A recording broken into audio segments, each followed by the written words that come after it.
Greetings gamers abroad. Today I bring you a new game tutorial for the colorful explosive FPS these people call Team Fortress 2. Today I'll be focusing on one class, the Pyro. The Pyro is a very colorful and playful character. The Pyro also has an array of weapons to burn his enemies with. And that's what we focus on today. What weapons to choose, and which ones are found at the bottom of Gaben's trash can. The Pyro himself is a very destructive character, and he needs weapons to match his flamboyant attitude. That's where the flamethrower comes in. The stock flamethrower, along with its reskins, the Nastro Napalmer and the Rainblower, are lethal weapons because of their DPS. Some well-placed burns can easily take down an enemy, and this carryable Tiki Torch can help you do that with ease. The stock flamethrower does a base damage of 153.5 damage per second, and it does crit DPS of numbers ever so godly. It also has 10 seconds of afterburn with doing 6 damage each, which makes it formidable after death kills. Props to this gun also for being able to air blast, unlike the Flog. But we'll get to that later. This weapon also comes in a variety of skins, including Festive, Australium, Nastro Napalmer, and the Rainblower. Next on our list of portable toasters, we have the Backburner. The Backburner takes the award for doing the most damage out of any of the Pyro's primaries. Its base and crit damage is actually identical to the stock flamethrowers, except for the fact that it gets critical hits from behind, which can make it very useful in many situations. Now of course, every upside comes with a downside, so for all you people who like playing volleyball with the other players on the team, this weapon is not for you. Its air blast cost is 150% more. Much like the stock, this weapon also comes in a festive version. And plus, just look at that thing, it looks like a dragon with a machine and a neck thing. Ooh, here we go, we're getting to the good stuff. My favorite weapon in the game, the Degreaser. The Degreaser may not do nearly as much damage as the first two weapons we already mentioned, but oh how is it godly. The Degreaser does 10% less damage and 25% less afterburn damage, but that is coupled with the fact that it does 65% faster weapon switch, making it the combo Pyro Weapon of the year. This weapon is commonly used by Puff and Sting Pyros that swap weapons really quick to create combos and crits and eliminate their enemies. This weapon may not do as much damage, but it is certainly what I believe to be the greatest Pyro weapon. Next on the list, we have the Detonator. I have a love-hate relationship with this weapon. In fact, it holds the record for my weapon with the most kills on my Strange version. That fact is made very relevant by the fact that I stopped using that about 6 months ago. This weapon is indeed a portable genocide. This thing can dish out damage like nobody's business. Even though it has a 10% damage decrease and has no air blast, this thing can build up its whatever it is meter and dish out a dose of death. That's right, this thing grants critical hits for a short period of time after this thing's meter is filled up. And what Valve says on its wiki as a short period of time can seem like an eternity when trying to combat this thing. This weapon can be a game changer or a game ruiner, depending on which team you're on. And here we go, the pinnacle of any class, the secondary weapon. These weapons can mean the difference between killing your enemy with ease and taking 5 hours to do it. Our first weapon is going to be the shotgun, of course. Being a weapon that it can be used by nearly every class in the game, the stock shotgun is truly a decent weapon. And I say decent because, honestly, look at the Pyro's array of weapons. There are so many other things you can use. Now, of course, I'm not saying you shouldn't use this weapon for the Pyro. In fact, coupled with the Power Jack and Flamethrower, this thing can be lethal. It has a maximum base damage of 60 and a maximum crit damage of 180. Versions of the weapon are also available in Festive, and now with the new gunmetal update, many skins. Our next weapon is going to be the flare gun. And how much do I love this weapon? I do not know. This thing only does a base damage of 30 and a crit damage of 90. But wait, there's still more. The flare gun, when shot at an already burning player, creates a critical hit. This is the second weapon you need for the Puff and Sting Pyro, which I will get to in another video. But this thing is lethal, coupled with pretty much any flamethrower can kill within seconds. This also has, just like this flamethrower, 10 seconds of afterburn that do 6 damage each, which can make it at long ranges a very lethal weapon. Next on our list of secondaries we have the Detonator. The Detonator is much like the flare gun in that it shoots a single flare and does the same base and crit damage, but that is basically where the similarities ends. Instead of granting a full critical on a hit, it grants a mini crit. Of course, this is for a good reason. The fact that you can explode the flare mid-air and do a small amount of splash damage to gain mini crits on various targets is very, very useful. Plus it explodes on impact, which makes it a great weapon for people who can't aim for their life. This weapon of course does have its downsides. It has 50% explosion self-damage vulnerability on user, which means you don't want to blow yourself up with this thing. It also has a 25% damage penalty, which can make a significant difference in a battle. Next on our trek through the desert of secondaries, we have the reserve shooter.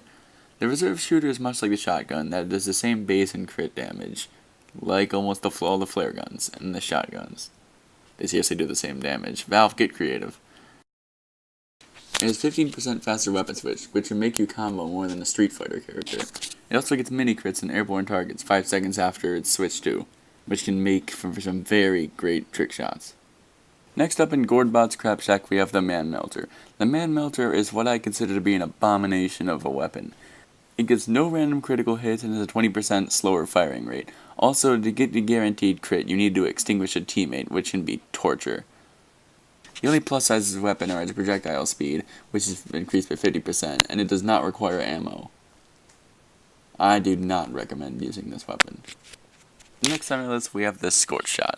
The Scoreshot is much like the Detonator in the fact that it can explode in a small radius. However, it cannot be remotely detonated.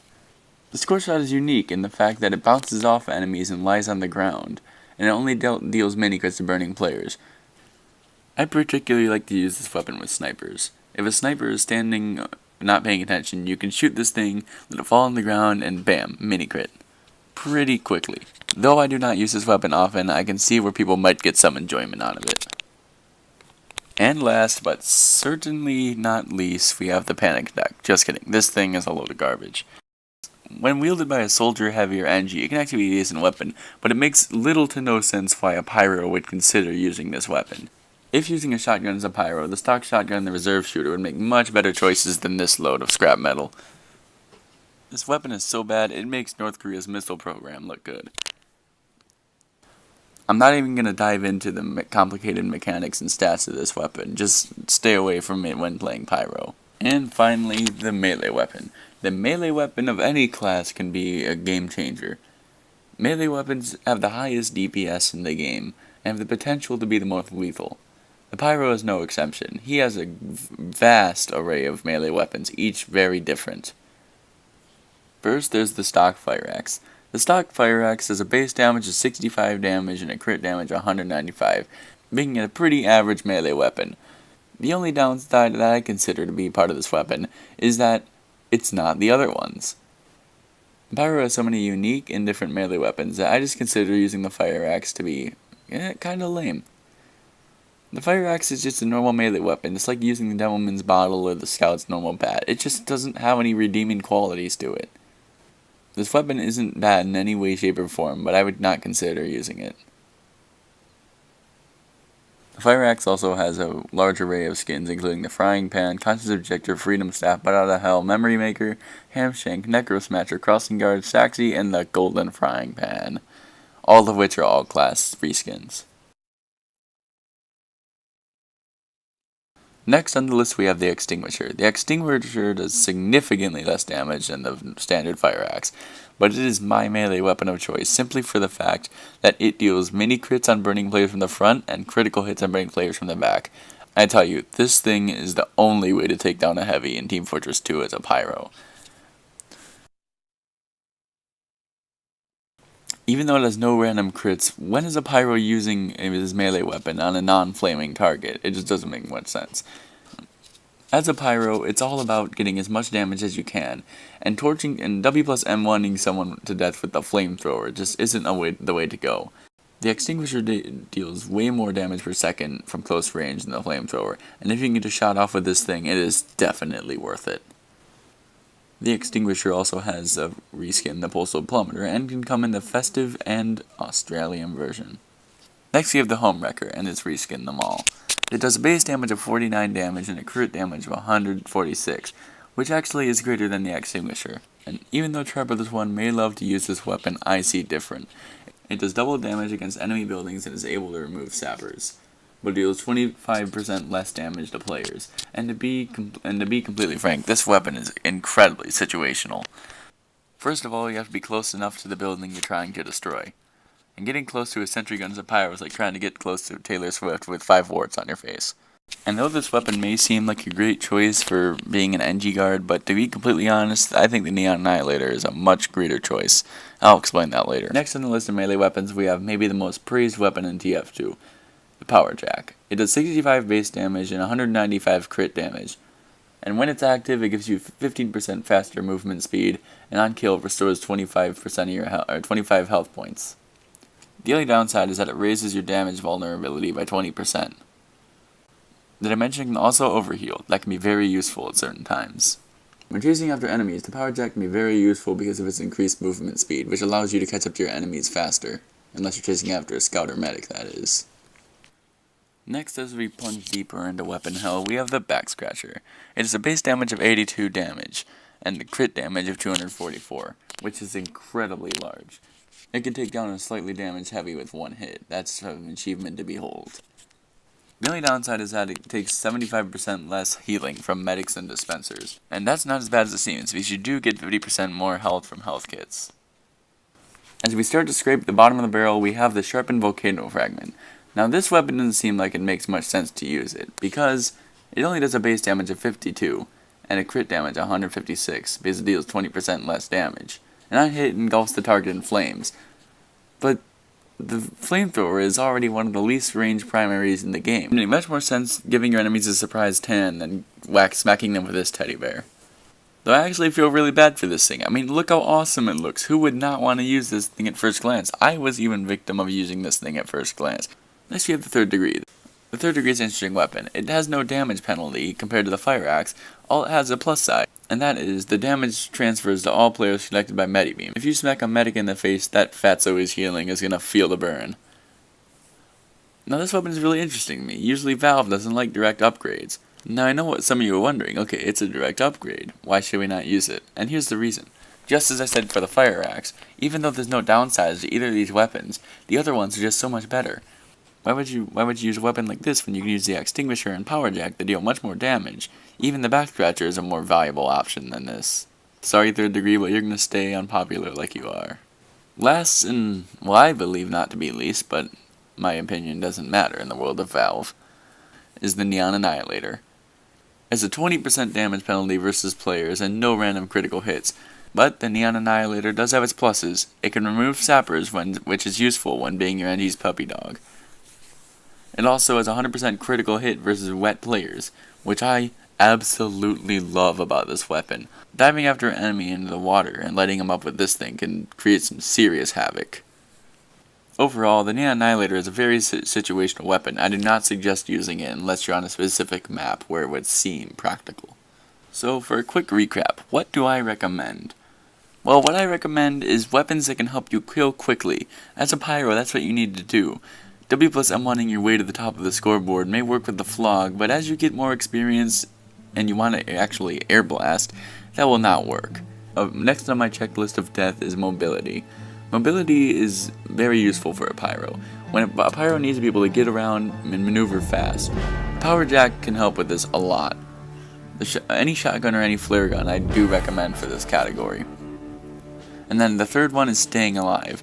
Of course the Power Jack may have less damage vulnerability, but the Power Jack does get you health at the end of the day, which can make it a very suitable weapon for this category. So here's my overview. There's bad choices and good choices in every weapon. Of course your bad choices are somewhat obvious. I'll leave good and bad decisions up to you. If you like the weapon and you claim it as your own, well then very well you use it.